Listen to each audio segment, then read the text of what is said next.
I never thought I'd have to beg for love from the very people I once gave everything to. Not after building an empire. Not after sacrificing my youth, my health, my soul for them. It started on a Sunday morning, quiet, warm, almost perfect. The kind of morning that makes you think you're safe. I had no idea it would be the day I discovered just how disposable I was to the family I built from the ground up. There's something unbearably cruel about being betrayed not by strangers, not by enemies, but by the people who once looked you in the eye and called you dad, husband, hero. They smiled as they watched me fall. And the worst part? I still don't know which of them planned it first. Was it when I got sick? Was it when I started needing them more than they needed me? I replay that moment in my head, the last family dinner, the fake laughter, the wine they poured, and I keep wondering, when did their love turn into calculation? Asterisk. This isn't a story about money. It's a story about what happens when trust turns to dust, and the ones you love most are the ones holding the shovel. If you've ever been betrayed by someone you trusted with your life, if you've ever questioned your worth after giving too much, then maybe, just maybe, my story will sound like yours. Stick around. There's more than one secret buried here, and not all of them stayed buried. If this story moved you even a little, please like, leave your thoughts in the comments, and subscribe. Your support means more than you know. The morning light leaks through the blinds like a silent accusation, casting long shadows across the kitchen floor. There's no noise, no movement, just this eerie, suffocating stillness that wraps itself around me like a noose. It's not the kind of silence that comes with peace or solitude. It's the kind that settles after someone has slammed the door behind them and decided not to come back. I sit at the table, hunched over a cup of coffee that's long since gone cold. The steam has vanished, along with any trace of warmth in this house. The place smells like detergent and polished floors, clinical, untouched. The breakfast table is set with 3 plates. My wife's precision is unmistakable. The kids' cereal already poured, spoons neatly aligned. There's no plate for me. No place for me. The chair across from mine is empty, but it feels hostile. I glance at my phone. No texts. Not from my son who used to ask me for rides, or from my daughter who once called me her hero in a birthday card. I sent them messages hours ago. Delivered, not read. There's a ringing in my ears, or maybe it's just the absence of anything else. That quiet void where voices used to be. Last night's final words still buzz like static in my mind. You need to accept that no one owes you anything. She didn't shout. That would have made it easier. Anger I could fight against, but she was calm, detached, as if she'd already moved on from the man sitting beside her. I look around the house, the walls I painted, the photos I hung, the kitchen I tiled with my own hands. Every corner is whispering something I don't want to hear, that I've become an intruder in my own life. My thumb hovers over my email app. I open it. The first thing that hits me is a wave of legal jargon, frozen accounts, notices, a law firm I've never heard of, and then one I have, one I wish I didn't. A familiar name stares back at me from the sender list. Not hers. Worse. Someone from my past who should have been gone years ago. Someone who only reaches out when there's a debt to be paid, not in money, but in blood, or memory, or humiliation. I blink and the screen blurs. Not from tears, from rage, confusion, a cocktail of dread that churns in my stomach like acid. That's when it happens. That flicker, like someone's pulled a string and the lights inside me go out, just for a second, but it's enough. I know something's coming. Something that's been building for years behind closed doors and polite silences. I just didn't see it. Or maybe I refused to. I grip the edge of the table. It's the only thing that feels real anymore. This was the morning I became a stranger. Not to the world, but to the people I loved, to myself. And this is where it begins. Again, I stood in the doorway of the living room, watching her fold laundry like nothing was happening. Like the floor hadn't just shifted beneath me. I asked her quietly at first, then louder, "What's going on?" Asterisk, "Why are you doing this?" Asterisk, She didn't flinch, didn't stop folding the shirts into perfect rectangles. She just looked at me with the kind of expression you reserve for a stranger asking for directions. Cold, detached, efficient. "You're making this harder than it needs to be," she said. Harder? Harder for who? I wanted to scream, but instead, I walked outside and sat in the car for 2 hours, staring at the steering wheel. I called my daughter, straight to voicemail. I called my son. 4 rings, then silence. The kind of silence you recognize when someone's looking at the screen and deciding not to pick up. By noon, I was sitting across from my accountant in an office that smelled like paper and lies. He avoided my eyes, used words like reallocation and protective measures, said I must have signed something last year, said the transfers were within legal bounds, that everything was technically compliant. Technically, God, I hate that word. I asked for access to my own accounts. He hesitated, then clicked a few things. When he turned the screen toward me, I saw it. The empire I had built, brick by brick, hour by hour, was slowly being gutted. Not in a storm, but in a drizzle, stealthy, measured, planned. "You need to speak to your attorney," he said, already turning to the next file. I called my brother. He picked up, heard my voice, and said, "I don't want to be in the middle of this," before hanging up. "No goodbye. No. Are you okay?" Asterisk, just click. The message came a few minutes later. My daughter. Her voice, once soft and full of wonder, now sharp and embarrassed. Asterisk. "Dad, don't make this a thing, okay? Don't be dramatic. You're blowing it all out of proportion." Asterisk. I sat there for a long time after that, just breathing, or trying to. I thought about the nights I held her after nightmares. The time she cried because someone at school said she wasn't pretty. How I told her she was more than pretty, she was brilliant, kind, brave. Now I was just an inconvenience, an emotional burden, a scene she didn't want to be part of. They didn't even look back. That's what kept echoing in my mind, like I was some ghost they'd finally managed to shake loose, something they'd scrubbed from their skin. I started piecing it together, tiny signs I had ignored, side glances, closed doors, half-truths and polite smiles. Maybe this hadn't started last week, or last month. Maybe it started the moment I stopped being useful to them. That's the thing about betrayal. It's never sudden. It's slow, surgical, like being erased, one memory at a time. 3 weeks ago, the table was full. Laughter echoed through the house like wind chimes in summer light, effortless, almost holy. My wife had lit the good candles, the ones we saved for holidays and moments we wanted to remember. She made my favorite dish, chicken piccata, with that tangy lemon sauce that used to mean home to me.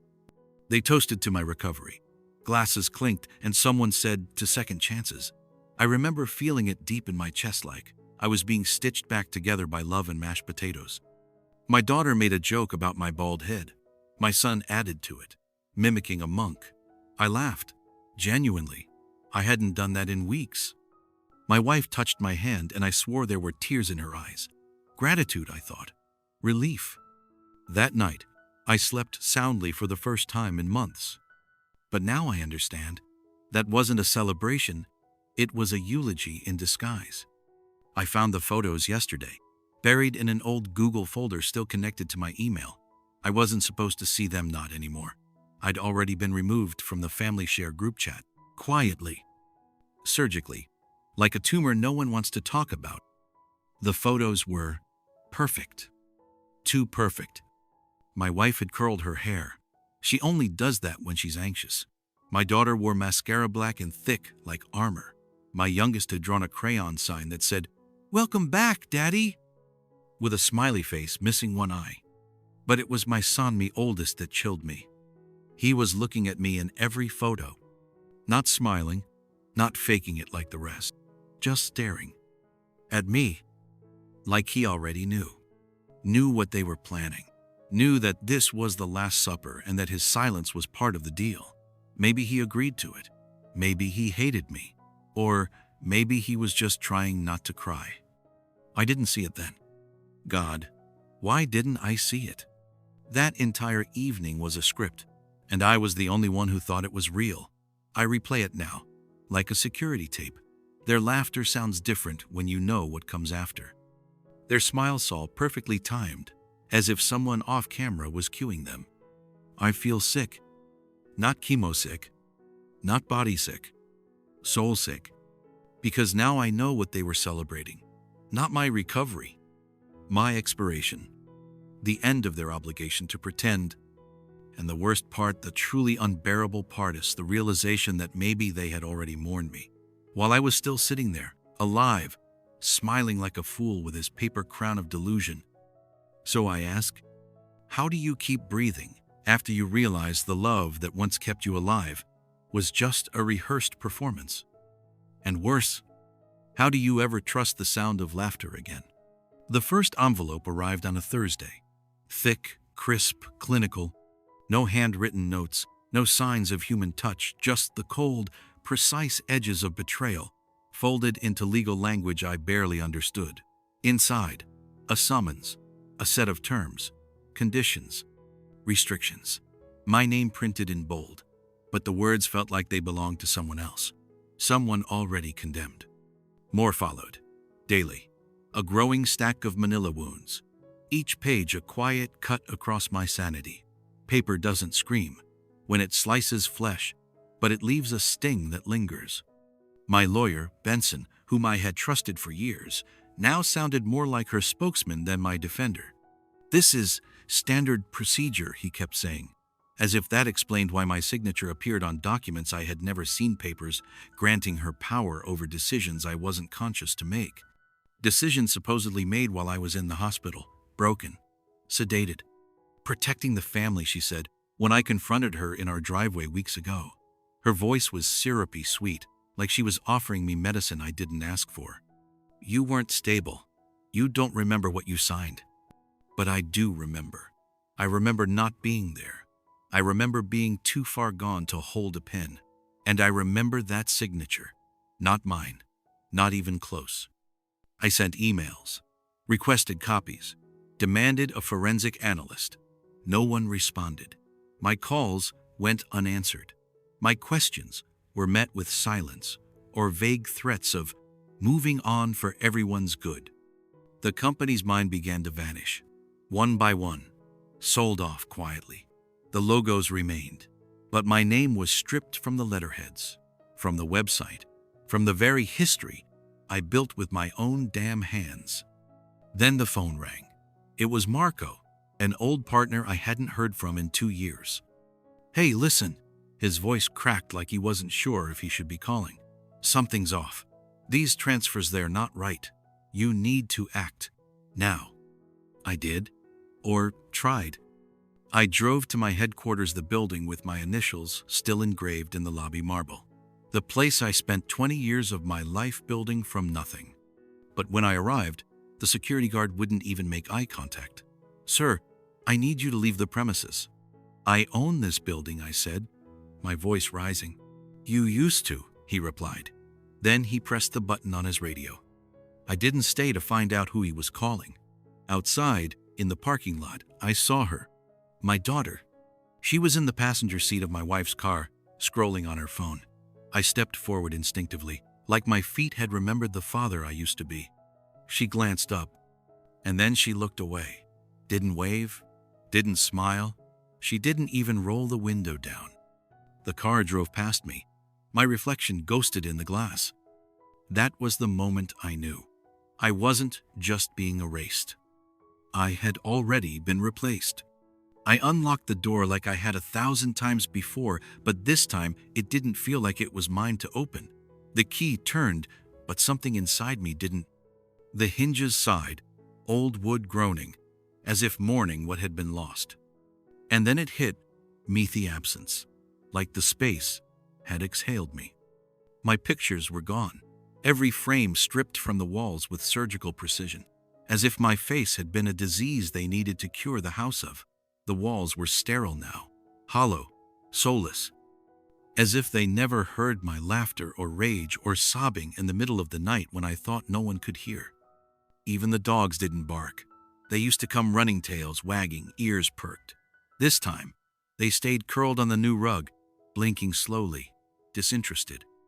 Their noses lifted, and then fell again, as if I no longer registered as real, as if I was already dead. I walked to my office, the one space that used to belong to only me. The desk was gone. The bookshelves, empty. Even the pen holder had been replaced by a potted succulent, silent and thriving in my absence. The safe was still behind the panel, untouched. I knelt and opened it with muscle memory alone. Inside, I found only one thing: a letter. No signature, no date. Just 5 words that hit harder than fists. You had your time. Goodbye. Not betrayal. Not abandonment. Execution. Emotional euthanasia. They didn't just leave. They erased me. I walked out back, through the garden I planted with my own hands. Each rosebush had once meant something: a year, a child, a fight we got through. Now they bloomed for strangers. The gardener looked up. "Are you the new groundskeeper?" I wanted to laugh.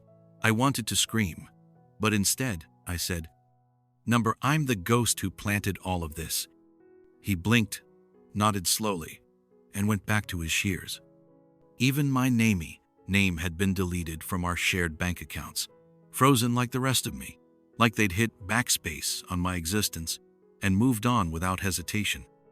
It wasn't revenge. It was reinvention.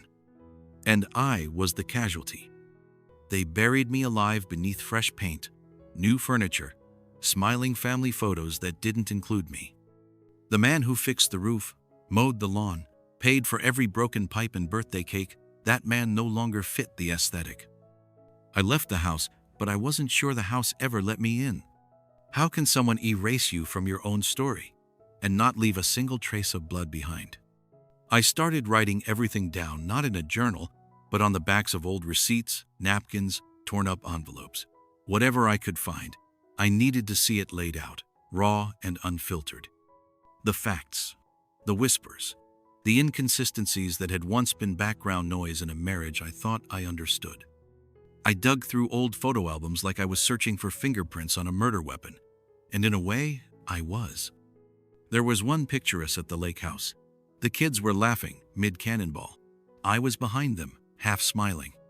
She stood at the edge of the dock, her hand on my shoulder, face tilted toward the camera. But her eyes, they weren't looking at me. They were somewhere else, distant, focused on something just out of frame. I flipped the photo over. No message, no date, just a blank white space, like the silence she'd perfected. Another photo: Christmas. The kids in matching pajamas, my wife holding a glass of wine. Her smile looked wide, but I couldn't remember her laughing that night. Had she laughed? Or had I imagined that too? My mind became a crime scene, and I was the detective and the victim. Then there was my son, his door always shut, his music too loud, his eyes too tired for someone who claimed to be just tired. I remembered a moment, weeks before everything unraveled. I walked past his room and heard him whispering, not on the phone, to someone, or to himself. I knocked. The silence that followed was too immediate. And then, the bathroom. She thought I wasn't home. I'd returned early from a client meeting, left my shoes by the door, walked in on quiet sobs echoing off tile. But when I called out, she turned on the faucet and emerged minutes later, face composed. I asked if she was okay. She said she'd just been moisturizing. I believed her. Or maybe I didn't. Maybe I just wanted to. Then came the conversation with my friend Elliot, a man I'd trusted for years. We met for coffee, and I told him everything. He listened, then said something that split my reality in two. "She's been preparing for this for a long time, man. You just didn't see it." I laughed at first. Denial is funny that way. But then it hit me like a fist in the dark. What if all of it to her morning routines, her soft kisses before bed, the casual "I love yous"? What if those were rehearsals, performances meant to buy time? My whole world was a stage. But there was one thing: no one could touch my memory. It didn't lie. Not this time. And in that memory, I found it. A thread. A loose one. A forgotten detail. So small it might have slipped past anyone else, but not me. It was there the whole time. I just didn't want to know. But now I have to follow it, even if it leads to something I can't unsee. I didn't even remember saving the voicemail. It was buried beneath weeks of static, spam, and ignored calls. But there it was, a single red dot, one unheard message. And when I pressed play, everything inside me fractured. "Dad." Her voice cracked like splintered glass. "I didn't want this, but they made me choose." Then, silence. Just her breathing, uneven and shaking, like she was trying to hold herself together and failing. I listened to it twice, then again, then a fourth time, memorizing every tremor, every ounce of regret she tried to stuff between the pauses. She knew. She didn't agree. And she was sorry. God, she was sorry. It wasn't much. It wasn't a full sentence, or an apology, or a grand confession, but it was enough. Enough to keep me breathing for another day. The first flicker of light, after months in a locked room. Maybe just maybe not everyone had turned their back on me. I called her. Of course I did. Straight to voicemail. I tried again. And again. No response. I sent an email, carefully worded, not desperate but not cold. Just enough truth to make her feel safe. I wrote her a letter the next morning, folded it neatly, left out the rage and kept only the ache. Then I recorded a message of my own. "It's okay," I told her. "I don't blame you. I never could." My voice didn't shake, but my hands did. Still nothing. So I drove. 4 hours in silence, the voicemail on repeat in my head. Every mile measured by the thud of my heartbeat. I knew her campus. Knew the old stone benches where we used to sit after tours and orientation. Knew the path from her dorm to the student union like the back of my hand. I sat there, on that bench, hands clasped between my knees, pretending not to look anxious, while my stomach twisted into knots. The leaves rustled like they were whispering secrets, and for a moment, I wondered if this was foolish, if I was chasing ghosts. Then I saw her. She was thinner, shoulders hunched, hair pulled back in a rushed bun. She walked like someone who didn't want to be seen but was afraid of being forgotten. She froze when she saw me, mid-step, eyes wide, like a deer before the impact. I stood, slowly, careful not to spook her. "I got your message," I said. She looked down, then up again. Her lip trembled. "I didn't think you'd come. I never left." The words hung in the air like a lifeline. She hesitated, then took a step forward. And for the first time in months, I felt something shift. Not forgiveness. Not yet. But the beginning of something that might one day resemble it. We sat there for hours, suspended in the quiet hum of a night that refused to end. The air between us wasn't warm. It was jagged, filled with hesitation and the sting of things unsaid for far too long. But she spoke. Finally. "She seduced him," she said, her voice trembling like a confession in a church where no one believes anymore. It took me a moment to process what she meant, but once it hit, it tore through me like a blade with a serrated edge. Not clean, not simple, messy, bloody, slow. My wifeno, the woman I thought I knew, had spun an entire world behind my back, not just with another man, but with an entire cast of willing believers. She hadn't just lied. She'd built a kingdom out of those lies and crowned herself the victim. "She told everyone you were unraveling," my daughter whispered, eyes red from holding in more than just guilt. "That you were unstable, that we needed to be careful around you."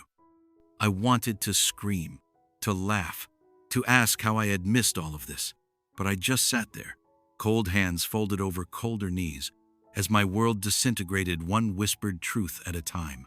She showed them the hospital records, the canceled appointments, said you were erratic, forgetful, dangerous even. My mind flashed to the nights I'd stayed late at the office, afraid to come home, to her silence, to her calculated glances that made me question myself. The nights I stood outside our bedroom door, listening to nothing and wondering if I'd imagined the distance between us. Turns out I hadn't. Turns out she'd been using my absence, me grief during her illness, my fear, my helplessness, evidence that I couldn't be trusted. My compassion became a weakness, my vulnerability, a weapon in her hands. Then my daughter handed me a folder. Emails, voice memos, screenshots. Every message a blow. Every audio clip a knife. And then she cried. Not polite tears, not cinematic sadness, raw, shaking sobs as she folded into my arms like she was 8 years old again and afraid of thunderstorms. I didn't know, Dad, she whispered. I believed her. I held her like I was holding what little was left of my sanity. And for a moment, just one, I let myself believe that not everything was lost. That beneath the ruin, beneath the betrayal, beneath the orchestrated destruction of my name, something still remained. Love? It wasn't perfect. It was bruised and broken and bleeding, but it was real. And maybe that's where the rebuilding starts. Not with justice, not with vengeance, but with one hand reaching for another in the dark. Truth isn't clean. It has torn edges. But sometimes, torn things can still be mended. For the first time in a long time, I didn't feel small. I felt clear. The weight of all those years, all the lies, all the betrayals, they were no longer clouding my thoughts. I had the proof. I had what I needed to tear it all down. And so I went to the courts, not as a man seeking revenge, but as one finally demanding justice, as one who had been silent for too long. The process wasn't easy. It was grueling, a test of patience and fortitude. But there was a clarity in every document I signed, in every statement I gave. I wasn't just fighting for myself. I was fighting for a truth that had been buried for years. The empire I had built, the one that seemed unshakable, was crumbling now, not because of outside forces, but because the foundation had always been cracked. It was just that no one, including myself, had ever looked closely enough. The media caught wind of it. At first, it was just the faintest whisper and undercurrent. But soon, the stories grew louder. Headlines splashed across newspapers, their sharp edges cutting into the narrative I had spent years carefully constructing. My ex-partners, those men I had once called brothers, distanced themselves faster than I could have ever imagined. The moment the light hit them, they scattered, leaving me alone with the fallout. And my children, my other children, reached out too, but it was too late. Their voices were the same as always, but the tone had shifted. There was no real apology, no admission of wrongs. Just the same hollow attempts at reconciliation that came only when the damage had already been done.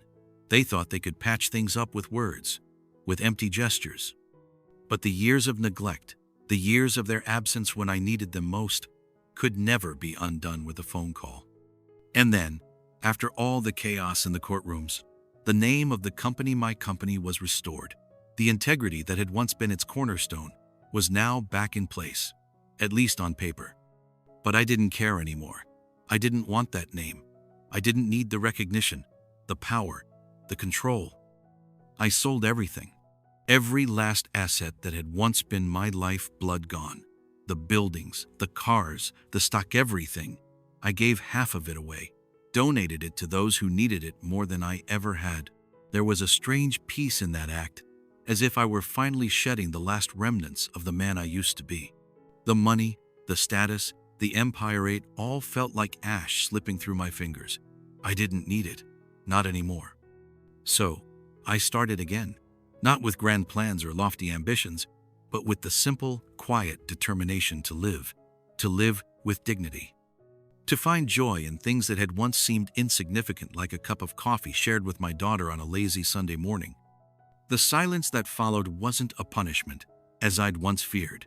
It was a gift, a chance to breathe, to remember who I was before the world told me who I had to be. Sometimes it's in the ashes of an empire that you find yourself.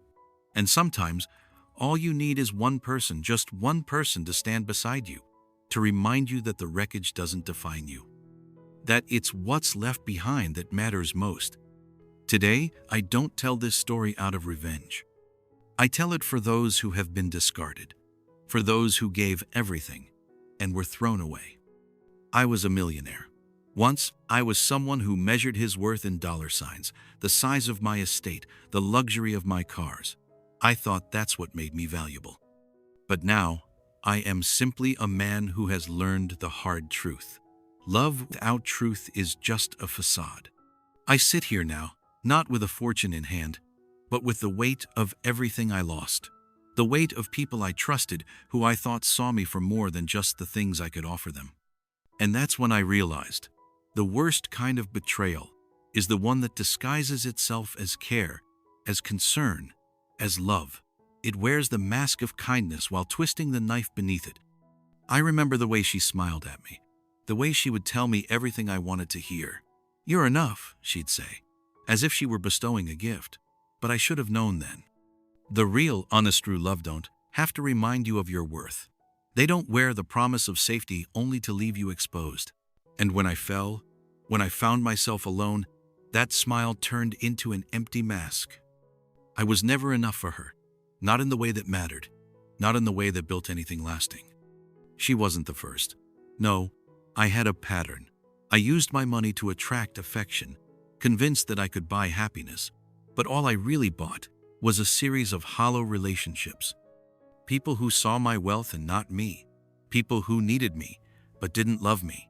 And when the money disappeared, so did they. The real betrayal came after that. It was the betrayal of my own belief that love could be purchased, that loyalty could be bought with gifts and security. But here's the thing. Survival after loss is possible.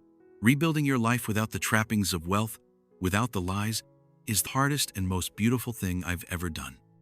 It's more valuable than any number in a bank account, more precious than all the material things that once filled my life. Rebirth, with dignity, is the greatest wealth you can possess. It's not the house you live in or the clothes you wear. It's the ability to stand up, to face the world after everything you thought was solid crumbles beneath you. The greatest riches are the ones you build from the ground up, from the truth that remains when everything else is stripped away. And if you're reading this, if you're sitting where I once sat, feeling lost and betrayed, then know this: you are not alone. Your story is not the end. It is only the beginning. If this story spoke to your soul, if you've ever been left behind by the very people you built your life around, then please, like this video, share your own truth in the comments, and subscribe, because stories like ours, they deserve to be heard.